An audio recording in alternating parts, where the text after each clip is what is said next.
and most steady Sangha and course around the globe. Really? That's good to hear. Yeah, I've heard a whole bunch of people have told me, oh yeah, the New Jersey class, it's the most steady and everybody's there. Only compliments. Well, we get some great speakers such as yourself, and we have, Tonight's a down night, but the rest of the time you're doing pretty good.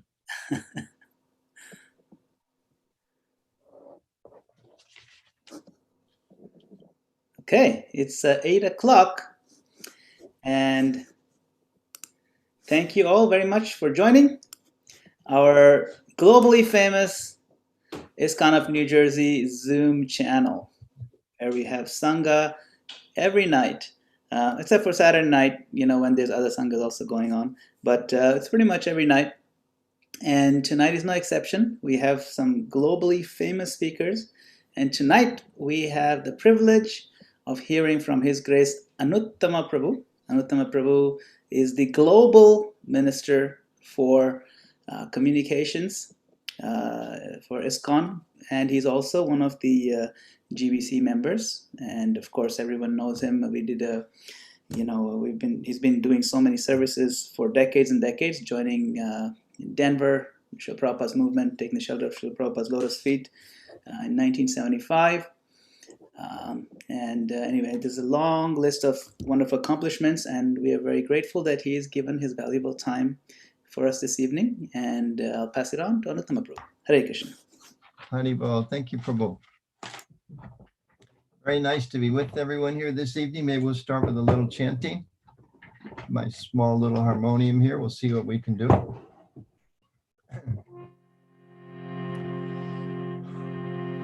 Om Vishnu Padaya Krishna Prestaya Mutale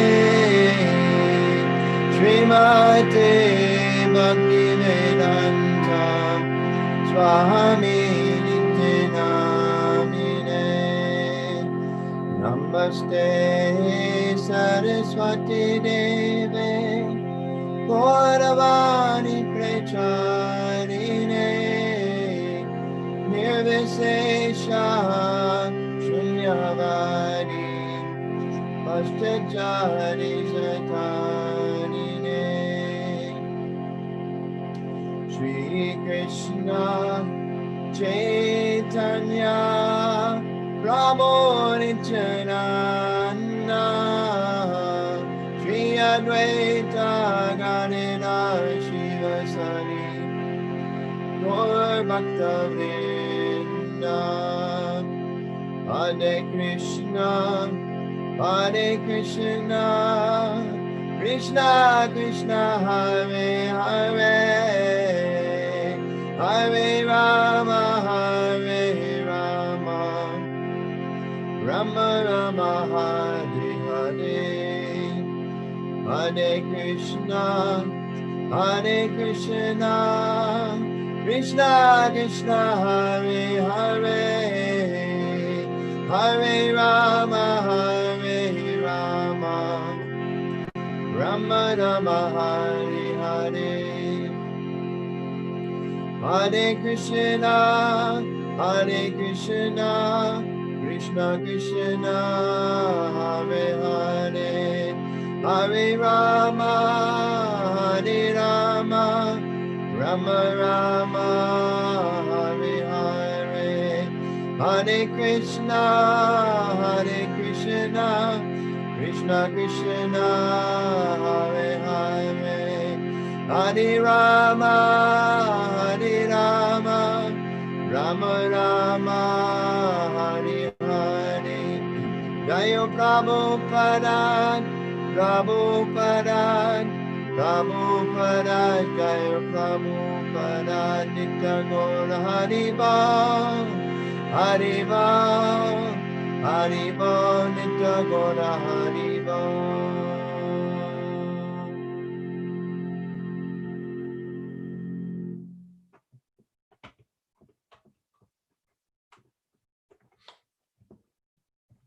I have a little miniature harmonium here that you can kind of carry with you. So these days with the COVID pandemic, I carried from the living room to the Zoom screen and back again. That's about as far as it travels these days. So I'm fortunate to have it, but it doesn't get to go so far.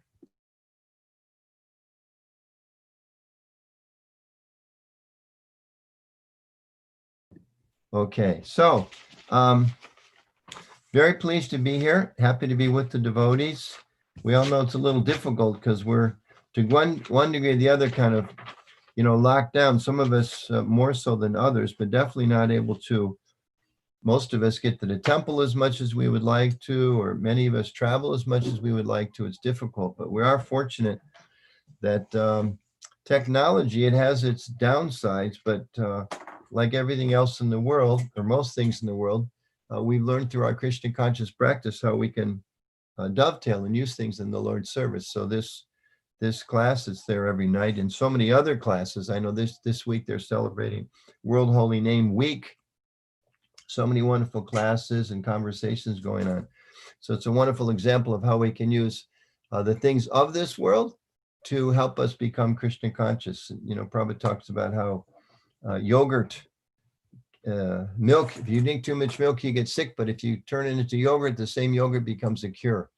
So in the same way, technology, we're not connected with Krishna, it can trap us in this material. But when we use it in connection with Krishna and help us reach out and connect with devotees, it can actually help us make progress in spiritual life. So tonight, Manu Gopal asked me, he gave me a little bit of a challenge, actually. First, I wasn't sure how I was going to respond. And I might have misinterpreted the challenge in the middle, Mohan Prabhu, so you got to forgive me. And I also have a bit of a cold, so every now and then, I have 3 grandchildren. When I either cough or blow my nose, because I have kind of a large body, relatively speaking, the grandchildren kind of run for cover. So I'm going to avoid that pain for all of you, and from time to time mute.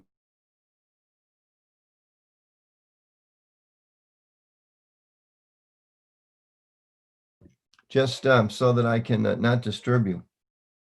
So Manu Gopal asked me, said something to this effect: can you speak about communications and Krishna consciousness, or Krishna consciousness in communications, or something to that regard? So what I thought I'd talk about is looking at communications lessons in the Bhagavad Gita. Just kind of seemed to be something interesting to talk about, and something different. Hopefully you'll all find something of value here that'll help you in your spiritual practice as well as your secular lives. And we know in the Bhagavad Gita, Krishna, he teaches Arjuna, he gives his words, 700 verses of the Bhagavad Gita, Krishna discussing with Arjuna. Arjuna's in a lot of distress, he's confused. What should I do? If there's a civil war, there's this huge social dilemma. If I act in a certain way, it's going to destroy family traditions. It's going to be a lose-lose scenario. Even if I win, I've got to kill my relatives. It's a big mess. So Krishna spoke to Arjuna. Prabhupada explains 5 basic topics about matter, about karma, God, the soul, time. Those are the main topics that are explained there. But also, in addition to that, if we think about it, there's many, many, many, many lessons, not only, and of course, it seems funny to say only, how to transcend the world or develop love of God, because we know those are the penultimate things we want to achieve. But also, in addition to that, there are wonderful lessons about how we can live better in this life, how we can live more godly in this world, and how we can be more peaceful and more happy in this world. As Prabhupada said, and we know there's a BBT book with this name, Chant and Be Happy, isn't it? It's not that you become Krishna conscious and suffer. Now we know this mixed world of happiness and distress. It's not that we become devotees and automatically all of our difficulties go away. We still have to, tolerate the fact when this world, matara sparsas kunteya, happiness and distress, they come and go. But at the same time, Prabhupada said we should chant and be happy. So becoming Krishna conscious, our day-to-day lives also improve. We become better at the things we do. We should become better citizens if we're devotees. We should become better parents, better neighbors, better spouses, better sons and daughters, and all of those things. Our whole life really should be impacted. So I thought tonight I'm going to take up Managol Paul's Prabhu's challenge to me and try to talk about how many, in some ways maybe all, of the transcendental instructions given by Krishna also apply in our day-to-day lives, and particularly looking at relationships and communications. Managopal is the co-director of North American Communications, and I am currently serving as the International Director of Communications. So we're going to look at this from that perspective. What lessons are there? And there's many, many, many. I'll just pull a few out, and maybe you can have additional conversations about this with others. And of course, one challenge that we have as devotees is sometimes we see in our effort to become devotees of Krishna or better devotees of Krishna, we don't actually see, maybe we don't see it, or maybe we don't strive how to apply those lessons in day-to-day life. Just like Prabhupada sometimes talk about, he would say, say people from another religious tradition, they go to their house of worship on Sunday, and then, they ask for forgiveness, and then the rest of the week they sin. Or, they go to their church, mosque, temple, or whatever, and they go inside to talk to God, and then they go outside, smoke a cigarette, and go to the bar, or whatever people do. So in a similar kind of a way, more subtle way, and as devotees of Krishna, we want to understand how these teachings apply in everything that we do. Not that just, if I focus on chanting, and then I don't have time to take care of the kids, something's wrong there, if that's happening. Or if we think, well, I've got to do service at the temple, and therefore I have no choice but to ignore my family or to ignore my health.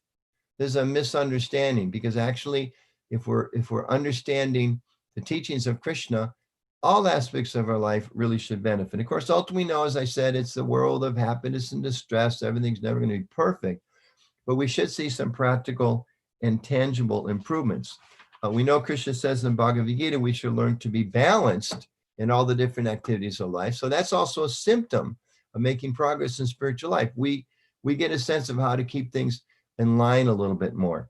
I've got some of the devotees that I serve with recently, people younger than me, obviously, but have had children come into their lives, new babies. Either they're pregnant, or they're about to have a baby, or they just had a baby. That's a great example of how so many things change in your life. Your whole schedule gets turned around. You can't forget Krishna at that time, but you may have to make some adjustments. You will have to make some adjustments. So how to do that in a proper way, how to balance that. And we know Srila Prabhupada, when asked by a reporter, who are your disciples? He said, my disciples are perfect ladies and gentlemen. He put that challenge. My disciples are perfect gentlemen. We understand from that he also means ladies. And that means also we should be good at communicating and building relationships with others. Not that I become Krishna conscious and then I don't know how to communicate with others.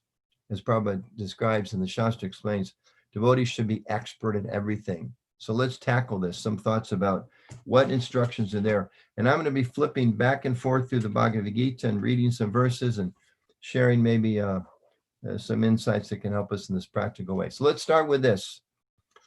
Chapter 7, text 1. I'll just read the English. The Supreme Personality of Godhead said, now hear, O son of Prita, how by practicing yoga and full consciousness of me, with mind attached to me, you can know me in full, free from doubt.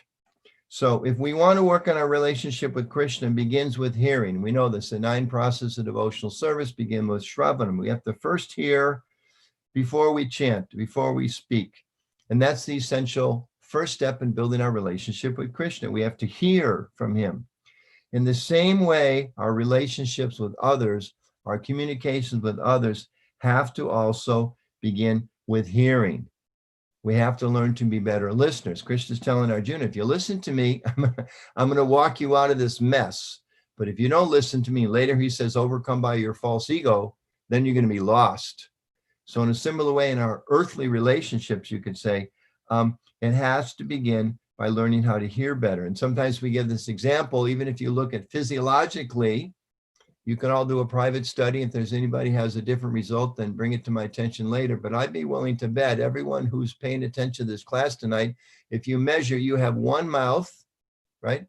Anybody disagree with that? Raise your hand if you got something more. Okay, good. You all agree. And 2 ears, isn't it? Everybody has 2 ears? Okay, sometimes they don't function so well, but anyway, basically that's what we start with. What is God trying to tell us? You have twice as many ears as you have mouths. Not only that, if you study the physiology, I've read there's something like 27 different muscles to make the mouth move. Otherwise, it just kind of slams shut, isn't it? By nature, the mouth is shut. The ears, if you all put your hands in front of you like this just for a moment, okay? Everybody can do that. I can see a few of you there. Move your hands from here. Go like this. Okay, everybody put your hands in front of you. Now, without moving your hands, close your ears. Everybody close your ears.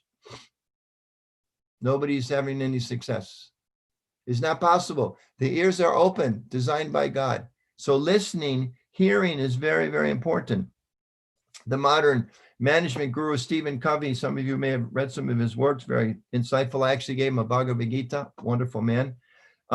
He taught, seek first to understand, then to be understood. Seek first to understand, then to be understood. We have to hear. So in terms of making progress in spiritual life, and also in terms of our relationships with others, very important principle. First, we have to hear. We want to improve relationships with our spouse, with our kids, with our god brothers, god sisters, boss, neighbors. Make that a principle. First, let me learn to listen. God gave me 2 ears. Let me learn to listen. And then the relationship can improve. First principle, okay? Second teaching. Famous verse, but I'll flip here and find it. 434, Bhagavad Gita. Just try to learn the truth by approaching a spiritual master. Inquire from him. What is it? Submissively. And render service unto him. The self-realized soul can impart knowledge unto you because he's seen the truth. So when we're inquiring about spiritual knowledge, we should do so with a certain mood. Krishna says submissively. Okay, Prabhupada writes in the purport, not in a challenging mood, but in a submissive mood. And also Krishna says, willing to render service. So inquiring submissively and willing to render service. So this same lesson is there in our day-to-day lives, how to build better relationships, how to communicate better. When we are asking, when we are inquiring from others, we should do so in a submissive, or you could say in a sincere or genuine mood, a desire to actually learn. Just like Krishna says, Krishna's saying, if you want to learn the absolute truth, you have to listen submissively to the spiritual authority. In the same way, if we want to build relationships, we have to be able to inquire submissively for others. What exactly has happened? What's the problem? Not that we jump to conclusions and all those different types of things that we do, but to really be willing to ask in a submissive mood and a caring mood, and not just trying to prove myself. Sometimes we do that, we're motivated just by trying to prove what we see is the right way, but no, submissively inquiring, what happened here? How are you feeling? How can I do better? What did I do wrong? And that can, not a challenging mood. Oh yeah, did you think I did something wrong? You don't like what I said? Instead of, we've all heard it, right? It's the nature of the age of Kali, the age of quarrel. We have to set that aside and inquire submissively. Third one, beautiful verse. Jump to the 9th chapter. Most confidential knowledge. The Supreme Personality of God has said, my dear Arjuna, because you are, who knows, never envious of me, I shall impart to you this most confidential knowledge and realization, knowing which you shall be relieved of the miseries of material existence. Because you're never envious of me, because you're not envious of me, I'm going to impart to you this most confidential knowledge. I'm going to reveal intimate things to you that otherwise we can't cross that chasm. Envy causes a barrier between us. If there's envy, we cannot get closer. And you are not able of understanding this higher knowledge. So to approach Krishna, we have to be free from envy. And I looked it up. Enviousness means wanting what others have. We understand at the core of our Vaishnava tradition teaches us, we came into this material world because we were envious of Krishna. We wanted to be the center. We wanted to be the Lord. So he gives us the whole universe, and we can run around and think that, I'm the Lord of this house. I'm the Lord of these kids. I'm the Lord of this car. Just like we see people in my neighborhood, there's a lot of dogs live in my neighborhood. We see people out every day, the masters of their dogs, until their dogs have to pass. And then they all have to grab the little green bags that are posted around the park and lean down and with their bare hands with a little sheet of plastic on it, pick up the warm stool of their dog. So who's the master? Who's the servant? But we're here because we wanted to try to be the master. We wanted to try to be the master. So to make progress in spiritual life, Krishna says we have to give up that attitude.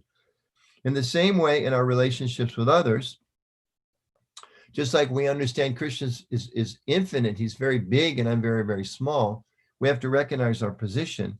In the same way, in our ordinary dealings, we have to be willing to give up any ill will that may be there. Our minds, our consciousness, the impulses we feel, we're all a mixed bag. We have some kind of good impetuses coming. Sometimes we feel very compassionate. Sometimes we feel feelings of harshness or envy or competitiveness or anger and bitterness. Sometimes I think, I'll speak for myself. It's very embarrassing, but sometimes I feel emotions of wanting to hurt other people. I see somebody, I don't like them. I don't even know somebody, but my mind, oh, I like that person. Oh, that person's too fat. That person's too skinny. That person looks puffed up. How come they're in that big position? These crazy, insane thoughts come to my mind. As yogis, Krishna says in the 6th chapter and elsewhere, we have to learn to control the mind and control the senses, and also means controlling these different feelings, including enviousness. So in our day-to-day dealings, we have to practice being non-envious. And when we see those feelings come, we have to stop and we have to think deeply. This is not me. I refuse to surrender to this lower mode of nature. I may feel this way. This other person I'm seeing, this is maybe it's someone close to me. This is a friend. I'm not going to allow myself to feel this way towards that person. I reject these feelings. I'm not going to allow myself to feel envious. Or maybe someone I've never met. How can I feel envious? This may be a wonderful person. It is a spirit soul. It's a servant of Krishna. How can I allow myself to feel envious?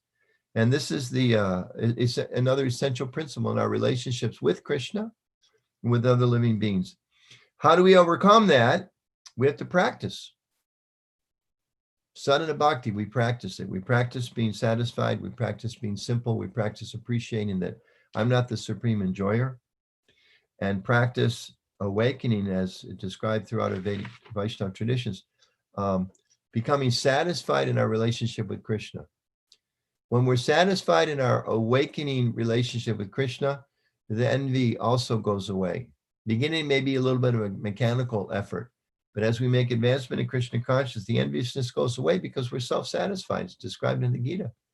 We don't want anything. One who's advanced, they see gold, they see the envious, the non-envious, other people, friends and foe. They see them equally because we don't need anything. We don't want anything that they have. We just want Krishna. So that, of course, is a very advanced stage of Krishna consciousness. But in the beginning, we have to make an endeavor to not allow ourselves to succumb to these feelings of enviousness in our relationship with God and with other people. So fourth teaching about relationship building and communication. Again, from the 4th chapter of the Bhagavad Gita. Beautiful verse. Krishna says, 431, O best of the Kuru dynasty, without sacrifice, one can never live happily on this planet or in this life. What then of the next? So rules from the Bhagavad Gita have better relationships, better communications. We have to be willing to perform a little sacrifice in our relationships with others. We live in a world, especially these days, and the political environment is so foul. It seems, and our leaders seem to set the example, it's all about me. It's about me climbing to the top, whatever helps my tribe, my race, my religion, my country. It's a selfishness, self-body selfishness, self-tribe selfishness, etc. So we have to learn to be actually willing to sacrifice. Now here, Krishna is talking about in terms of the sense of yajna. One has to perform yajnas to satisfy the demigods. And of course, we know ultimately Sankirtan Yajna, formal types of sacrifices. But also in a broader way of speaking, it means we have to give up the temporary for the permanent, give up the lower for the higher, Just like a father or a mother, they sacrifice their free time. They go to work 8-10 hours a day. Why? So they can take care of their family's needs. We sacrifice some of our own desires to provide for our children. So in the same way, we have to be ready to give up of ourselves for others, to build relationships. This has to be a principle for us. I'm not the center, I'm a servant. So therefore, both in my Krishna consciousness and in terms of building relationships with others, as they say, I need to learn to give a little. I need to practice. First comes hearing. Krishna says we should do it. We're reading that. Then comes kind of an intellectual understanding. Yes, I can see how that's good for me. Then comes a commitment. I'm going to try. And then we have to act in that way. And then gradually, as we act in that way, with Krishna's blessings, we'll have the strength and the spiritual understanding to be able to do so. So we have to become free from selfishness and be willing to sacrifice a little bit in order to communicate and build relationships. Okay? Here's another verse, beautiful verse, about how we can build better relationships with Krishna and with other living beings. The Lord describes 3:21. Whatever action a great man performs, common men follow. And whatever standards he sets by exemplary acts, all the world pursues. So they say in English, actions speak louder than words. So Krishna is saying here that people follow the example of great people. They don't necessarily follow their words. More importantly, the actions. If they conflict, people are going to see what he does. And the purport Prabhupada says, people in general always require a leader who can teach the public by practical behavior. A leader cannot teach the public to stop smoking if he himself smokes. Lord Chaitanya said that a teacher should behave properly before he begins teaching. One who teaches in that way is called an acharya, or the ideal teacher. So in terms of our relationships with others, we know people follow the example of great people, but we also know they follow the example, they imitate, and they also judge us by our behavior, isn't it?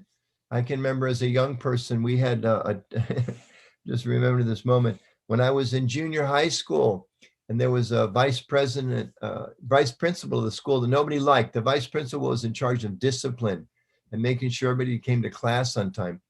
And I remember they had an assembly one time, and this was in the era of the 70s, and a lot of young people started experimenting with drugs and things like that. So this principal, he stood up in front of a school assembly, high school, not junior high, high school. So what's that mean?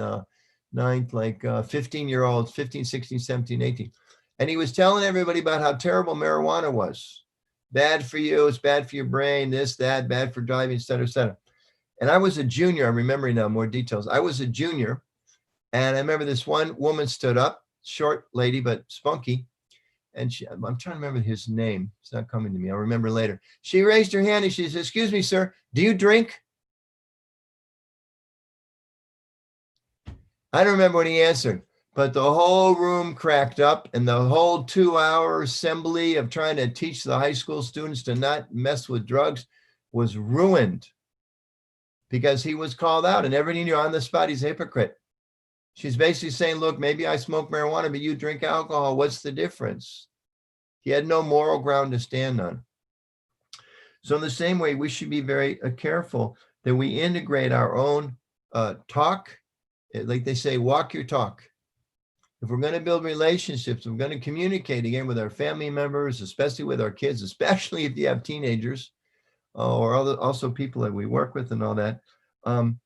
We can't communicate and build relationships if we're not trustworthy. Just like it says here, people, a great person they trust, Krishna says they trust them and they follow their behavior.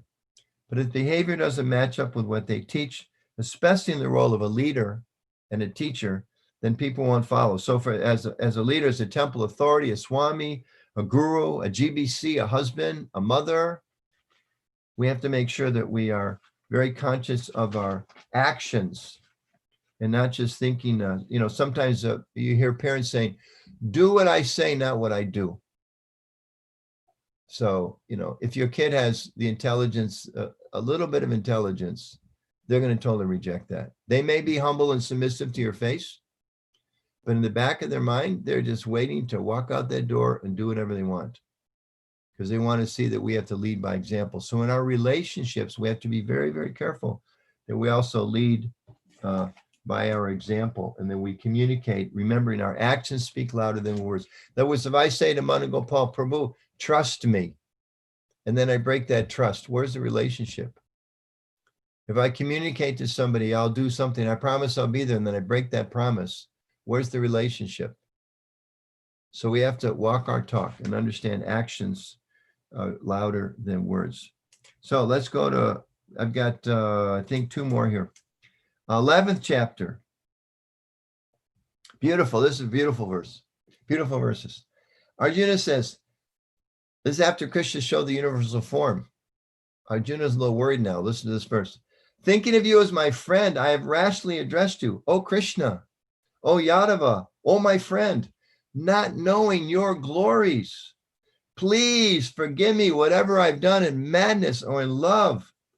I've dishonored you many times, jesting as we relaxed, lay on the same bed, or sat or ate together, sometimes alone and sometimes in front of many friends.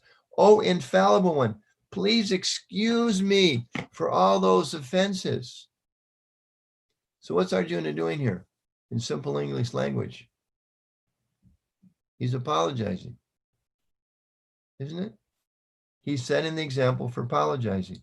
So we too, in our relationships as Vaishnavas, Krishna's showing us, Arjuna, we have to be prepared, ready to apologize when we make mistakes.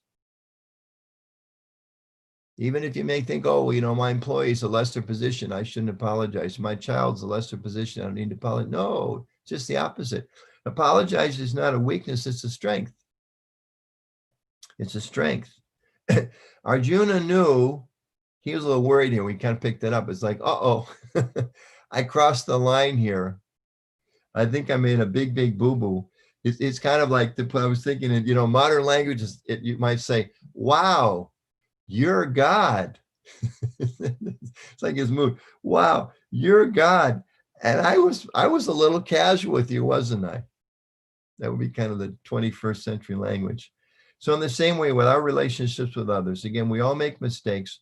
We have to be ready to apologize, and apologize sincerely, recognize, you know, where the shortcomings are. And not just, you know, sometimes we see people apologize. This is a fake apology. Let's say I do something wrong towards Manugopal Prabhu. And then I say to him, Manugopal, I'm really sorry that you're upset with me. Is that an apology? Not at all. I'm saying, I'm sorry that you're upset. In other words, it's your problem. I'm sorry that disturbed you. I'm sorry that it made you angry. I'm sorry you thought that wasn't fair. As opposed to like, I apologize that I acted in an unfair way. I apologize that I acted in a way that upset you. I apologize that I acted in a way that was inappropriate. I apologize that I got mad. I shouldn't have done that. It was a mistake. Please forgive me. We have to keep in mind what a genuine apology is. And this is what Arjuna in these 2 verses, 11, 41, 42. Twice he says, please forgive me, and then please excuse me for what I've done, So we have to be ready to apologize sincerely in our relationship with Krishna and also in our relationship with others. Prabhupada says that devotees, we should have some remorse. Krishna, I mean, we don't know, who knows how long we've been here. Even if there's one lifetime, we've committed so many offenses, so many sins. Even we're born into a very pucka family, still we've made a lot of mistakes. And those of us that weren't born in very pucka families, we made a lot of mistakes before we're even old enough to realize what we were doing. So we should have a sense of remorse. We should apologize to Krishna. Dear Lord, I'm so sorry for this lifetime and so many previous lifetimes. I've committed so many offenses to you. I've committed so many sins. I've harmed so many other living entities. I've fallen short in so many ways. Please, please forgive me. And we know he's our best friend. We know he'll forgive us. And in our day-to-day dealings also, we have to be ready to apologize. Again, remember, it's not a sign of weakness. Only a strong person can apologize. Only a strong person. People that, you know, what do they call, like, you know, flip-flop, anything they can possibly do, but never admit they were wrong. That's a very weak person. It's a psychologically unhealthy person. A Christian conscious person, as exemplified by Arjuna here, is ready to apologize and recognize it. As the Christians say, we've all fallen short of the glory of God. So to be able to acknowledge that and move forward. They talk about this term, an emotional bank account. Some of you are familiar with that. Not enough time to get into it, but we have relationships with people, and apologizing for something we've done wrong really strongly enhances the relationship. And not being willing to that really hurts our communication and hurts our ability to build relationships. So I have one more to add. I think that's 7. So this is really the final thought. And for this, I go to also another very famous verse, 927. I read the Sanskrit on this, is so beautiful. Yat karoshi yarasnasi, yaj dohosi didasiya, yat tapasyasi kunteya, tat kurufsa manarpanam.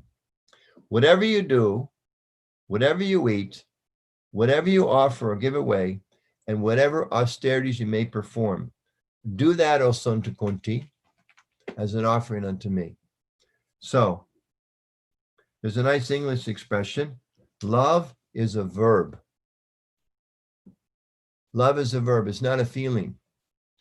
So Krishna is saying here to Arjuna in the 9th chapter, and there's 9 more chapters to go, revealing so much beautiful knowledge. Of course, this is described as the most confidential knowledge, the title of this chapter. But it's explaining to Arjuna, do things for me, act for me. And we know Srila Prabhupada, one of his great contributions to understanding the Supreme Personality of Godhead, the phrase bhakti is well known throughout the world. Prabhupada didn't translate that as devotion. You notice Prabhupada always translates it as what? Devotional service, isn't it? Occasionally, maybe he said bhakti means devotion, but generally devotional service. So bhakti, which ultimately means towards God, it's not just a feeling, but it's an action. We serve God, and through that service, those of us that are beginners, as I am in our spiritual life, through that service, we gradually awaken our love of God. Yet even when the love of God's not there, by acting in that mood of devotion and by serving, that it awakens the love.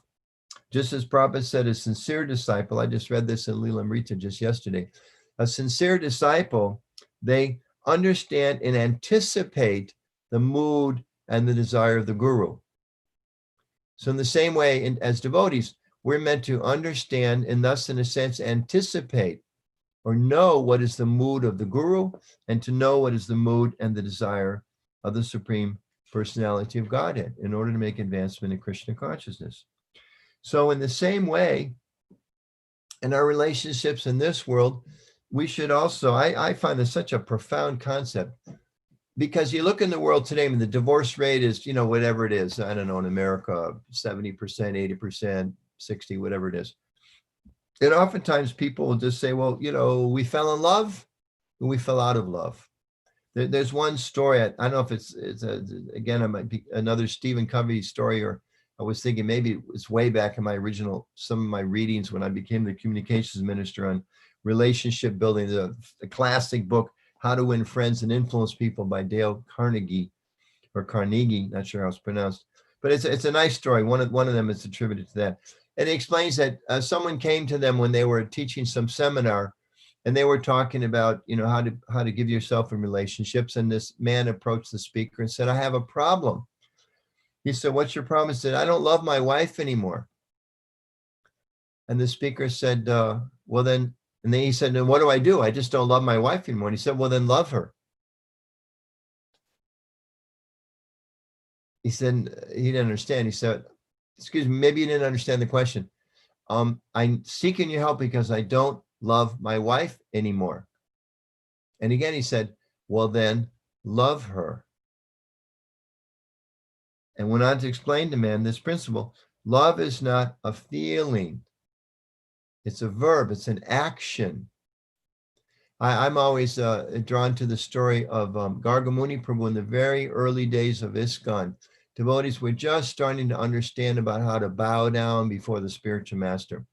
So he came to Srila Prabhupada one day and he said, Swamiji, Prabhupada was known as Swamiji in those days, some of the others are bowing down, but I don't feel so inspired to do so. And then Prabhupada told me, said, that's okay. If you bow down, the feeling will come.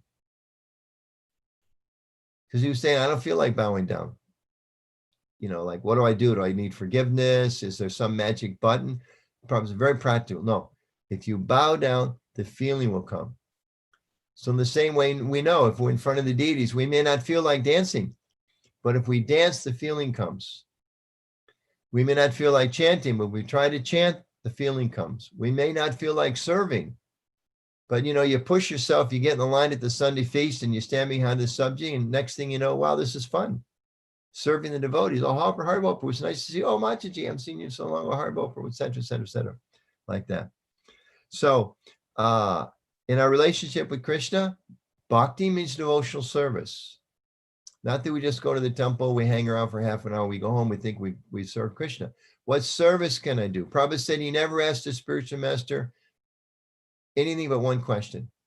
How may I serve you? That was his only question, Prabhupada said. How may I serve you? So in our relationship with Krishna, it means service. In our relationship with others also, like there's this expression they say sometimes, play it forward.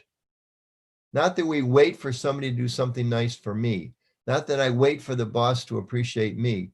Not that I wait for my husband to do something nice for me or my friends or my neighbors, but we treat others with love. In our day-to-day lives, we treat others with care and with compassion. And in this way, our relationships bloom. And one of the wonderful features of Krishna consciousness is that, you know, I remember when I was younger, people, there was kind of a buzzword. Everybody wanted to be holistic. I don't know if that's as popular word these days or not. Holistic. How do we kind of bring it all together? And Krishna consciousness is the ultimate holistic.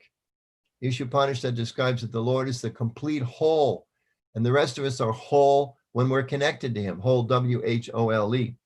So as devotees, we learn and we experience one of the wonders of Krishna consciousness is that by learning to care about Krishna, as we advance in our devotional service, we should automatically, and if we're not, we should try, because the feeling will come, learning to love and care for, and be compassionate towards others. And the same way, here's what's wonderful, 12th chapter, Bhagavad Gita, Krishna says, he's talking in the devotional service, beautiful, beautiful, preeminent chapter in many ways. He's saying who's dear to him, a whole series of verses who's dear to him. And I'll read a bit from, I think 14, 15, 16, a few verses here. Not the whole verse, just read part of it. The Lord says, one who is not envious, but is a kind friend to all living entities, who is tolerant, self-satisfied, self-controlled. Such a devotee is very dear to me. So if we want to be dear to Krishna, we have to become a kind friend to all living entities. We can't avoid that. Next verse, the Lord says, he for whom no one is put into difficulty. Let's stop and think about it. Anybody put anyone else into difficulty today? I can think of a few people that I put into difficulty today. Well, that just disqualified me from pleasing Krishna, because he says, he for whom no one is put into difficulty and who is not disturbed by anyone. Disturbed by anyone means something kind of goes, you know, somebody causes you some grief. I was just reading again, Leela Amrita. One of the ladies, can't remember who, accidentally dropped a thumbtack on the floor and Prabhupada stepped on it. And she remarked, she just noticed Prabhupada was completely undisturbed. He bent down, he picked up the tack and pulled it out of his toe. He didn't start blasting everybody and getting upset. So most of us, you step on a tack, I'm going to look to see who's responsible for this and let him know what I think about him. But that's not what I should do. One who is not put into difficulty and disturbed by anyone, we should strive for that. He says, is very dear to me. If we want to please Krishna, our communications, our relationships with others also need to improve, need to do better. And then the last one I'll read from text 18 and 19. He who is equal to friends and enemies. Equal doesn't mean equally harsh. That doesn't mean equally nasty. It means equally kind, equally compassionate and caring. To friends and enemies, who is always silent, right? Uses their ears more than their mouth. Always silent, doesn't talk nonsense, doesn't talk about things that harm people. And satisfied with everyone, with anything. He's not envious of what other people have. Early points are made. And who's engaged in devotional service. Such a person, the Lord says, is very, very dear to me. So these are, I'll conclude just a couple final remarks and then open up, perhaps there's some questions. The Gita is a transcendental science, how to understand our predicament in this material world, how to free ourselves from these overwhelming desires to try to enjoy and exploit the world, how to understand the different processes of yoga that elevate us to this transcendental consciousness, how to clearly understand that we are eternal spirit souls, part and parcel of Krishna, and that by awakening our relationship with and gradually our love for Krishna, we actually can become happy, and in this world and the next. And at the end of this life, we go back to Krishna. And while we're here, of course, we should engage in his service, and particularly following the different 9 processes of bhakti and sadhana as given to us by our founder, Acharya Srila Prabhupada, and our gurus, our different teachers. So mixed in there, along with this transcendental road back to Godhead, are beautiful gems of how to make the world while we live in it a better place, a more equitable place, a more godly place, a better place for us and for everyone else that's here. It describes in several places in the Bhagavad Gita, we should strive to come to the mode of goodness. And if the world becomes, Prabhupada said, I think at 5% was the number, he said, 5% of the world becomes Krishna conscious, the world will be transformed because there'll be people acting and living differently in this world. So in summary, these 7 points I pointed out from the Gita, lessons on how to communicate and how to build better relationships. First, now hear, the Lord says, begin by hearing. Not so much speaking, be more willing to hear and to learn from others. First, seek to understand. Secondly, in our conversations, our communications with others, keep a mood of submission, of kindness, of caring, and not of domination or domineering others, but submissively inquiring. As Krishna told Arjuna, you should inquire about spiritual knowledge in a submissive way. It doesn't mean we allow ourselves to get stepped on. Let me just put this briefly. Prabhupada writes in the Nectar Devotion, a devotee understands that a tiger is a spirit soul, but we don't embrace a tiger because he doesn't know he's spirit soul. He thinks he's a tiger. So it doesn't mean we get stepped on, but as far as the general mood, we should try to maintain this mood. Number 3, non-envious. We should try to overcome these feelings of envy that sometimes come upon us. Number 4, perform sacrifice, be self-sacrificing, making an effort. Prabhupada said Krishna consciousness should be practiced as if in military discipline. So we have to endeavor for this. I want to sacrifice for others, sacrifice for Krishna, sacrifice for my guru, sacrifice for the boss, be a good employee, sacrifice for the children. It's part of the mood of Krishna consciousness. Walk in our talk, acting with integrity, knowing that people measure us not just by what we speak, but what we say. Being ready to sincerely apologize when we make mistakes, just as Arjuna apologized to Krishna. Oh, wow, you're God. I might have crossed the line here. Being ready to apologize sincerely. And then the last one, remembering in the terms of our relationships, certainly with Krishna, but with all living beings, especially those that are close to us. Love is a verb. It's not just that I feel some affection, but I want to act in such a way to please and to serve others. So those are some thoughts. Manugopal Prabhu, thank you for this task. It was kind of fun for me to do that research. I hope others found some benefit from there. And if you give me another couple months before you invite me back, I might be ready for another similarly difficult challenge. Thank Thank you. Hare very Krishna. much. Thank you very much. And you did such a thorough analysis of this whole point of, how to communicate, and it's the whole thing about sharing Krishna consciousness with others and having the sense of integrity that's required to be able to share it, and also the point of what is pleasing to Krishna, what is pleasing to the Lord, what we need to do to please the Lord. And I would draw everyone's attention to to the last chapter of Bhagavad Gita, where Krishna says that for one who explains the supreme secret to the devotees, this Bhagavad Gita, who shares it with others, pure devotional service is guaranteed, and at the end he'll come back to me.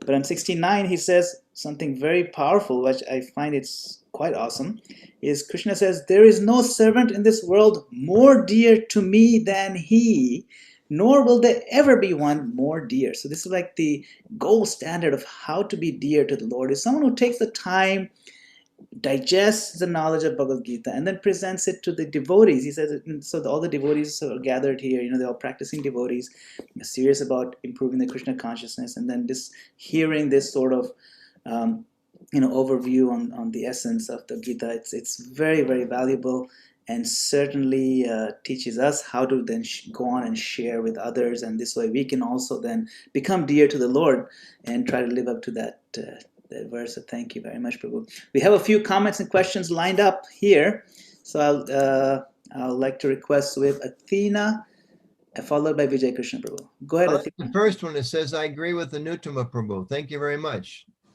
Most of the time people don't agree with me. I'm gonna copy that and put that on my test. You should agree with me. So thank you.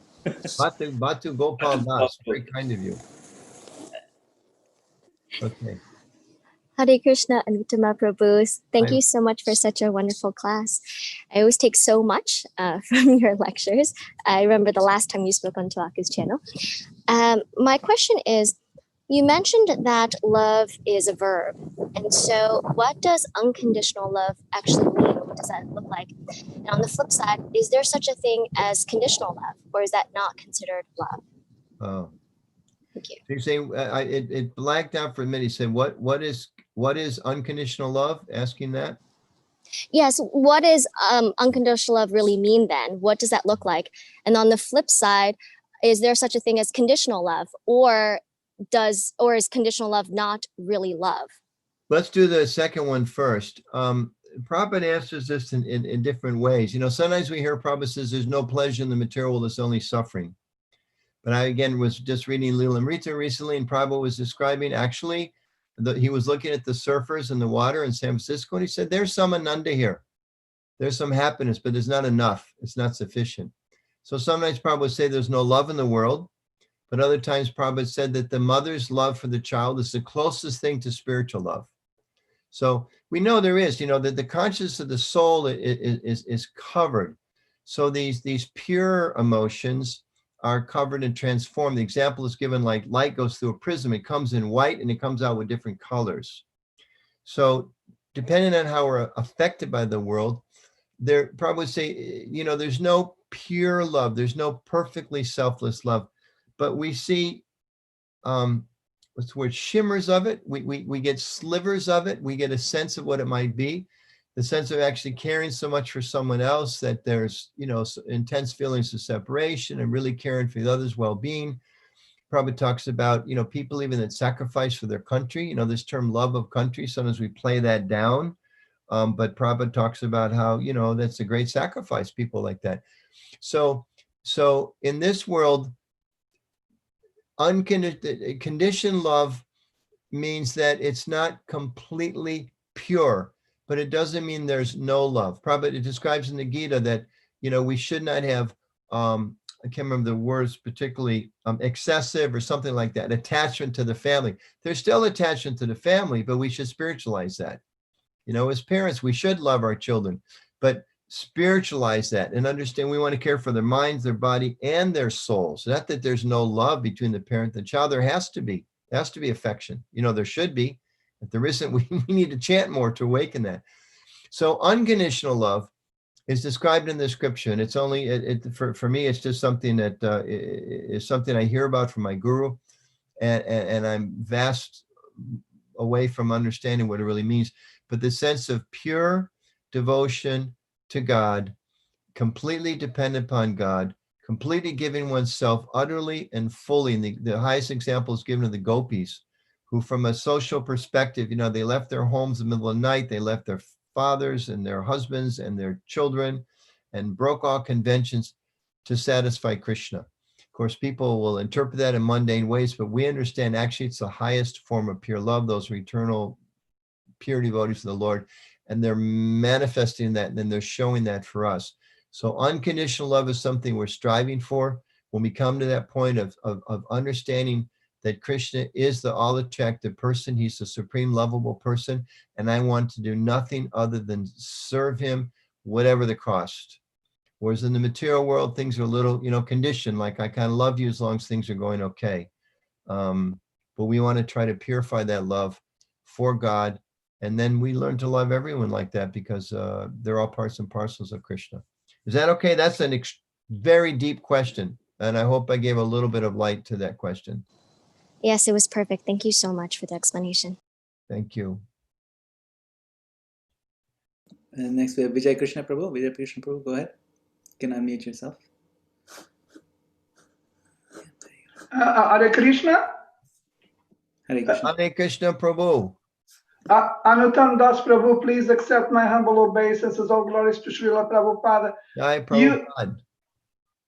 Yes, you gave us the Bhagavad Gita verses. I give you Srimad Bhagavatam 11, Canto, Chapter 20, verses 27 to 28. Please. And I chose this verse because of the subject of your class. It goes as follows. Having awakened faith in the narrations of my glories, being disgusted with all material activities, knowing that all sense gratification leads to misery, but still being unable to renounce all sense enjoyment, my devotee should remain happy and worship me with great faith and conviction. Even though he is sometimes engaged in sense enjoyment, my devotee knows that all sense gratification leads to a miserable result, and he sincerely repents such activities. Why is it that I chose this verse in relation to your wonderful class? Thank you very much. Because while reading this verse, it came to my mind the following. Many people, instead of remaining happy and worshiping God with great faith and conviction, and also instead of repenting, they go for the following. The world is a miserable place because there are too many wars. We had the First World War, we had the Second World War, and now maybe we will go for the third World War with nuclear weaponry, capable of destroying everything and everyone. So God, I'm not interested in communicating or building a relationship with a God who is there being the creator, but at the same time, not capable of making this world a better place. I'm not interested. Then they go for the people. Well, people are always fighting with each other. I'm not also interested. So I know that I am a social being and I need to communicate and build some relationship with an object or with something, or so I go for the pets, my cat or my dog. My question is, in terms of spiritual realization, spiritual fulfillment, and also in terms of achieving full realization of a human, like as a human being, how much can we get from having a relationship with a dog or with a cat? That was a very beautiful explanation you gave, and then you came around to a question I was not expecting at all. So I have to change gears on your beautiful analysis. I want to go back and comment on something you said about a minute ago, though. You talked about a people become discouraged and frustrated and disdainful, not a word you use, but I think the feeling expressed there, and hopeless. And I was thinking as you was expressing that actually it's our duty as Vaishnavas to give people hope. They may say there's so much fighting, so much quarreling. We have to give them hope, just like Prabhupada came and gave us hope. So we have to give people hope as well. Many people, they're full of despair. They don't see, and then they dive even deeper into sense gratification, even if they know it's useless and meaningless. So we have to give them hope. And I think even, like the people that are, they're trying to love their dogs, that reminds us of Krishna. Because we see Prabhupada explains that loving propensity, if they don't give it to Krishna, it goes someplace else. So those people too, we can help people, certainly, we can help them bring that affection around to Krishna. That's really our purpose. Whatever people are interested in, we bring them back to Krishna. I think that's the hope we have to give to people. Thank you, Prabhu. Thank you very much. Thank you. I really appreciate your comments. Thank I'm you. noticing, I don't know, Manu Gopal, I don't know how much time we have. There's some really wonderful questions up here. I think we can go for it. We have a couple in the chat. If you can address those, that'll be great. Yeah, there's some really beautiful questions here. Vamshidari Gopal Das. In the material world, if we unconditionally serve someone, doesn't it spoil the other person? Like our children, if we take this attitude of serving them unconditionally, they may not become independent and mature. Well, we definitely want our children to become mature. We want them to become independent. Unconditional doesn't necessarily mean indulgent. If you unconditionally love your children, just like Srila Prabhupada, when he was a boy with his father in the streets of Calcutta, he wanted a toy gun. So his father bought him a gun, and then he was lying on the street kicking his feet. I don't know how old he was, 4 years old maybe. And his father, why are you crying? He said, I want one for 2 hands. So his father brought him a second gun. But also later, he didn't want to go to school, but his parents hired someone to take him to school. I think in those days, they would tie a rope around the children and walk them to school. And I think one day, little Abai, he ran away, and this man caught him and brought him back again. So unconditional love doesn't mean just indulgent, like, you love your kids so much, you let them stay home and play. They don't have to go to school. If I remember right, Prabhupada, little Abai, the first day of school, he didn't want to go. And his father said, okay, you don't have to go today. He gave him a little bit of leeway, but not the second day, because he understood he wants them to be educated. And Prabhupada says his father was a pure devotee. So unconditional love means that we don't, on the basis of what gratifies me, I'm not willing to sacrifice their needs.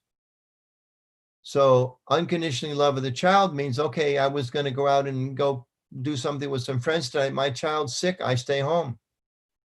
Unconditional love. It's not going to, and again, as I mentioned earlier, we try to have it be as pure as we possibly can, but it shouldn't be, it's completely different than spoiling someone. Completely different. Spoiling means, people become selfish. And even one more example from Prabhupada, his father told him, he said sometimes he would have to chastise his son, and he would tell him, the father would say to little Abai, now I have to chastise you. Please forgive me. Even Mahaprabhu's father sometimes chastised him. So what's the mood of discipline of that parent? They're not disciplining out of anger. It's not out of bitterness. It's not in some mood of like, well, my father didn't let me get along with that, so why should you get away with that? Not that mood at all. But I need to correct you. You're running out in the street, you don't stop. Okay, I'm going to discipline you. You have to go to your room. That's unconditional love. Not that, okay, I let you run in the street, that I love you. No, that's not love. Right. Love means, you do what's necessary, what's good for the person, but in a mood of sacrifice and caring for them, and not indulging in your own anger, bitterness, etc. Okay, Dipti Praja. Haridas Thakur embodied the principle of true forgiveness while we are living in this world of biases. Certainly is. Based on race, color, and untold injustices, immeasurable injustices. How to maintain the mood of compassion and be a well-wisher. Well, of course, we know, as Manu Gopal Prabhu was saying, the highest thing is we should try to get people Krishna conscious as best as we possibly can in every situation, which also includes, as I was mentioning, acting in a Krishna conscious way, because people see you act. I think I spoke about this last time I was here. You act so nicely. What's your secret? You don't get mad in the office. You're always so kind. What's your secret? What do you really want to know? It's this mantra. Let me teach it to you. So in any circumstance, we can maintain the mood of compassion by remembering everyone is a spirit soul, part and parcel of Krishna. They're bewildered by the modes of material nature, and we want to try to help them wake up their Krishna consciousness. It doesn't mean that in a society we tolerate criminals, we tolerate rapists, we tolerate arsonists, we tolerate murderers. No, people have to abide by the laws of God and the laws of the state, but we have compassion, which is the desire to try to help rectify people to learn how to live as good people and gradually awaken their love for God. Hope that answered your question. And to ourselves, we shouldn't see, okay, I'm white, I like white people. I'm brown, I like brown people. I'm black, I like black people. I'm from South America, I like South Americans. I don't like Yankees. I'm from Russia, I don't like Americans. I'm from America, I don't like Russia. That's allowing our bodily conditioning to overwhelm our consciousness. We have to get over that. Last question.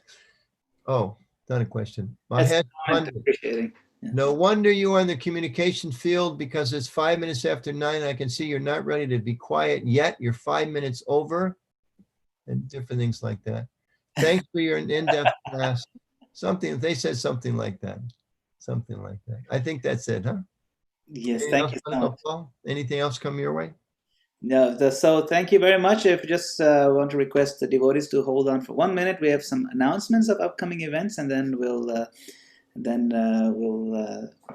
get a chance to thank Prabhu personally. So the Pathways to Perfection 10-part lecture series on 9 process of devotion with some wonderful speakers. We started off with Radhanath Swami Maharaj, and then we just had the Radhika Prabhu speaking on the Shravanam part. And starting this Saturday, we'll continue, of course, with Kirtanam, with Sri Prahlad Prabhu, and so on. Wonderful speakers lined up. So please be sure to join. This is Saturday mornings, 9 a.m. to 10:30 a.m. Eastern Time. This is organized by the Bhakti Center and co-hosted by our Towaco Temple, other New Jersey temples, and Richmond, Virginia, Gita Nagari. So please make a note, tinyurl.com/Bhakti Center. This is something not to be missed. And then you also, Gopal Prabhu, he's here. He's one of the ones who asked a nice question. So he teaches this personal finance planning seminar, which is very, very wonderful, practical tips and how to integrate the financial practice of planning with our Krishna conscious goals.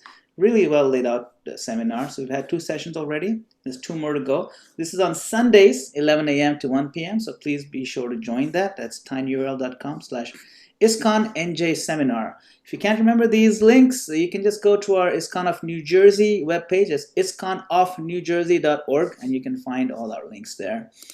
And upcoming speakers, so Mondays, Wednesdays, Fridays, we have His Holiness Jai Advaita Swami Maharaj on the 2nd canto of Srimad Bhagavatam. Of course, today we had His Grace Anuttama Prabhu. On Thursday, we have Radha Bhakti Devi Dasi on the importance of forgiveness, a very important topic. And Braj Bihari Prabhu of Potomac Temple will be giving us a wonderful class like he spoke the last time. So we're very happy to have him again this Sunday. So please be sure to join this channel. And we look forward to seeing you. So you may unmute yourself, and we'll spend about, we'll give everyone a few seconds to say a quick Hari Bol to Anuttama Prabhu. Thank you very much again for your time. Hare Krishna. Thank you. Hare Krishna Prabhu Dandavad. Hare Krishna Prabhu Dandavat Pranam Prabhuji. Hare Krishna. Dandavat Pranam Prabhuji. Thank you, Dandavat Pranam. It was nice class. Hare Krishna. Thank you. Maharaj. Thank you so much, Anuttama. Hare Krishna. You are the pillar of this program. Without you, it never would have taken off. It's wonderful. So many nice classes. No, it's Madan Gopal. He's making it all happen. Madan Gopal, you show to do love. They're just keeping me off the street. I know from my communications work, there has to be a guy behind the camera, but there's what they call talent. That's your role. That's what they need. That's the most important thing. Oh, nice. Anuttama Prabhu, thank you so much. Wonderful.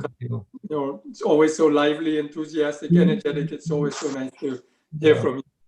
How can you not be live when you look at Madhu Gopal and behind him you see this beautiful temple that's manifesting? Well, Nilmani Prabhu has been putting his day and night together to get this thing happening, and we've made so much progress, under his, guidance. It's really moving along. So this year you'll see the walls coming out. In fact, just another few weeks, you'll see something coming out of the ground. We're very excited. Fantastic. The only thing I ask is any money that's left over, you send it to Washington, D.C. or Naperville. They're also working on temples, okay? We may have to take loans from them first. Jai. Okay. Hare Krishna. Thank you so much for being Hari Hari Oh, Bol. Purva Hare Kamalini, Krishna. Hare Krishna. Hare Krishna. My camera's not working now. Oh, nice to see you. But what a beautiful New York Rath Yatra picture, huh? Yeah, that's right. Look how colorful Hare Krishna movement is. Look at that. They're Just have fun. to. That's beautiful. What a beautiful picture. Thank you, Prabhu, for your commitment to Srila Prabhupada and his mission. Love you. I'm just trying to follow in your footsteps of Purva Prabhu. Right. Without you, there never would have been a festival of inspiration. There never would have been a mantra retreat. So many things that I've tried to do a little bit is dependent upon your mercy and your support, the two of you. Hare Krishna. So, very grateful. Prabhu, Hare Krishna. Very smooth, Prabhu. Thank you so much. Thank you, Yana. Wonderful to see you. I want to mention everybody, we are organizing, we haven't announced it yet, but whoever's still here, the third annual mantra retreat will be held virtually. I think it's the week of November 20, 21, 22, just before Thanksgiving. And Yadunath Prabhu is going to be one of our featured presenters, performers. So please come take advantage of that retreat. It's only open to men, but we don't want to see that no one should think we're discriminating because it will be recorded. And if any of the ladies come back in the next life as a man, you can watch it then. Hare Krishna, Anuttama Prabhu. Sorry, Hare I can Krishna. offer any sandwiches. Nice to see you. Can you send some to Washington? We blocked, all the borders are blocked, no in or out. Okay, just put some in the refrigerator for me. I'll get them later. Okay. Okay. Thank you, Anuttam Prabhu. Yes, Prabhu. I want to thank you for hosting me and Dr. Louise a few years ago in our last traveling to the USA, ISKCON, Washington. You gave us a place to stay in your brahmachari ashram. Thank you very much. Wonderful, wonderful. We are always, this day and age, Prabhu, we are always looking for brahmacharis. Okay, you can count on me. Years ago, some brahmachari showed up. It was always, where are you from and where are you sending the money from your book collecting? These days, no questions asked. Anyone shows up in saffron, they're a welcome guest. Thank you. Wonderful class. Hare Krishna. Thank you. Hare Krishna. Thank you all. Thank you, Prabhu. Hare Krishna. Hare Krishna. Dandavat Hari Bol. Thank Hare you. Krishna, thank you so much again. Jai. Thank you. Anuttama Prabhu ki jai. Jai. All of you, Ki Jai. Jai.